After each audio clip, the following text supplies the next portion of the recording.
Hey guys, I'm going to share the mistakes that I did in my last attempt and that I avoided in this attempt, so that make जिससे कारण मेरी selection हो पाई है.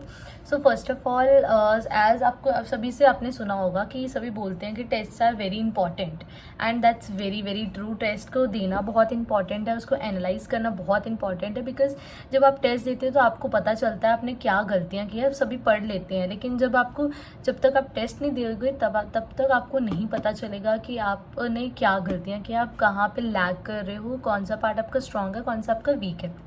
सो test इसके लिए बहुत बहुत इंपॉर्टेंट है.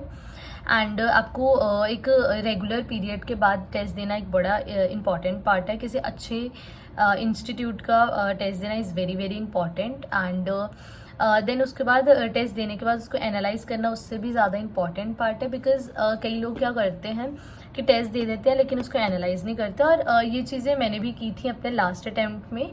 एंड मैं टेस्ट दे देती थी लेकिन मुझे डर लगता था कि मैंने कहीं ज़्यादा ना गलती की हो, मतलब मैं टेंस हो जाती थी, तो मैं एनालाइज नहीं करती थी. And that was the major mistake I did.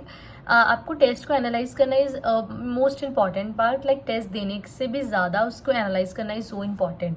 तो एनालाइज में आपको बेसिकली आप टेस्ट को एनालाइज करो, उसमें देखो कि आपने गलतियां कहाँ से की हैं, किस टॉपिक में आप गलत कर रहे हो, उस टॉपिक को आप फिर से पढ़ो, अच्छे से पढ़ो.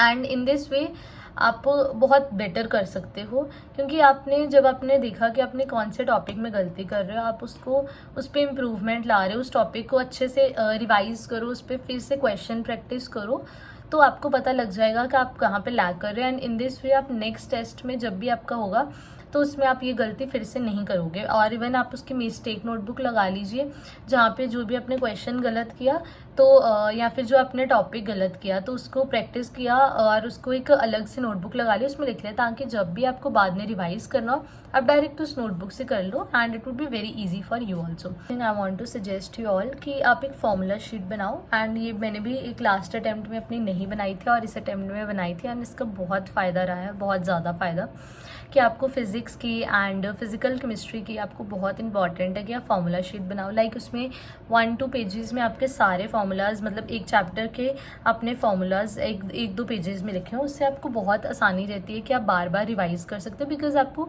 ये फार्मूलाज भूल जाते हैं. आप याद करते हो लेकिन आपको कहीं ना कहीं वो भूल जाते हैं. तो it would be very easy for you कि जैसे आपका टेस्ट हो या रैंडमली वॉक करते करते you can revise that formula sheet. And in this way आपको जो लास्ट के टाइम पे जब सारे फार्मूलाज फिजिक्स के इकट्ठे हो जाते हैं, आपको बिल्कुल भी कन्फ्यूजन, आपको बिल्कुल भी दिक्कत नहीं आती, क्योंकि ऑलरेडी तुमने बहुत बारी उस फार्मूला शीट से रिवाइज किए होंगे, तो उससे तुम्हें बहुत ईजी रहता है रिवाइज करना.